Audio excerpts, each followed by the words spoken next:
I'll take this person out. Would you politely go to hell? Or she's got a little needle up there and Botoxed it. So I see her sister Lynn, who also does some sort of exercising. And I said, hey, where's Laura? And she goes, and hopefully I can recapture what I said to you, how she said it. She goes, Bob's in Nationals. And I go, what? And then she goes, National, weightlifting, bodybuilding. And acted as if I should know that her husband Bob. Number one, I don't know who Bob is, Right. and let alone what national. But I'm the asshole. Did Bob was he also in your class? Yes, he was, sir. Okay. Yeah, my class has a lot of. They all married each other. Yeah, they all didn't leave. So they all know every piece of gossip about everybody. But I'm in Los Angeles, in Hollywood, show business. Right. I'm sorry, I don't have time to listen to this guy pumping iron. You're going to listen to it? That's a weird thing to listen to. What do you think a blind man does? Blind man sits there and he listens. He goes to the gym, listens to... That's 40 pounds. There's a guy who looks like a blind man in my gym. Okay, I got to tell you about this guy because he's so fucking weird. He's the weirdest guy I think I've ever seen. In your life? Maybe, yeah, he might be. I go to this certain gym that caters to fitness lovers in Los Angeles. And... we go to LA Fitness. Yes. Very good. And it's very exclusive. But so... I've been there every hour of the day, and he's always there. You could be there at 10 a.m., you could be there at 4 p.m. Somehow. He's always there. Glass-eyed Joe is there. He's really old, so he's like 55, say. Whoa. He's ancient. You realize that's not that old, right? No, but I mean old to be hanging out in a gym. Please refer to Todd Glass's joke about a 50-year-old. So he's 55, balding, wears very, very tight black sweats, does not exercise ever, never gets on a machine, never gets on a treadmill, never lifts a weight.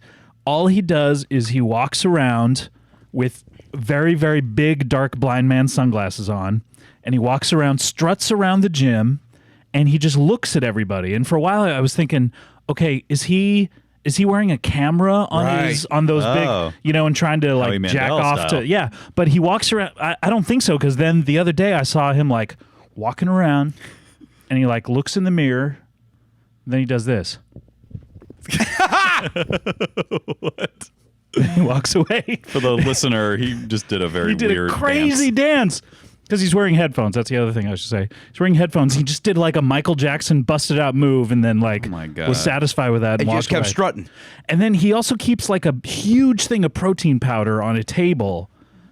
And he must eat from it or something like that. You've got to do a little research and talk to somebody behind the counter or whatever and find out who the hell this guy is. I hate talking to people, but I've wanted to. Like I seriously was like sort of watching him the entire time I was on the treadmill at one point and trying to figure out what he's doing and what he does. But yeah, so someone there must know his story. But you got to get his name. Yeah. You got to get everything about Social this guy. security number. Address, make of car.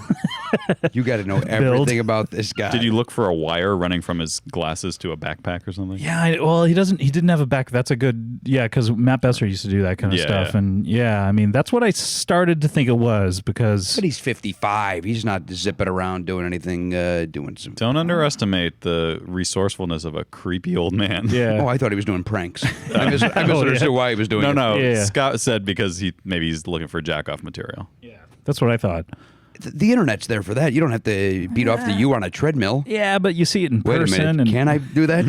Can you videotape about 10 minutes of that for me? Just set up a multi-camera shoot of you on the treadmill. It's more about being involved in it and getting away with something. Right, yeah. I think probably. And then, Speaking but from personal experience, I that's what think gets me off. Do you think he's got fake arms that he's walking around beating off as he's doing it? he just has a giant coat on. just two floppy arms just hanging on his side. Hey, look at that guy with the weird glasses. 'Cause the big glasses are so strange that you don't notice these big puppet arms flopping around. And the vibrating penis. Yeah, and his hands down. So go back to your reunion. That was it. And then it was... they wanted you to do stand-up, I remember. They did want me to do some stand-up comedy. They wanted me to do stand-up at mine, and she I came refused. up to me. You did the right thing. Yeah. This Lynn came up to me and she goes, hey, this took me a year to plan. And she came up to me and another guy, Adam Leff, who is Bill Leff, radio personality in Chicago's brother, who was a funny guy. He was the class clown. I was, of course, the guy that made fun of the class clown. And So she came up to us and she said, "Hey, it took me a year to do this. Can you go up and do some stand up? And Adam, can you please do your Fat Albert impression?" And I said, "No, But I will do a Fat Albert but I impression. will do my mush mouth."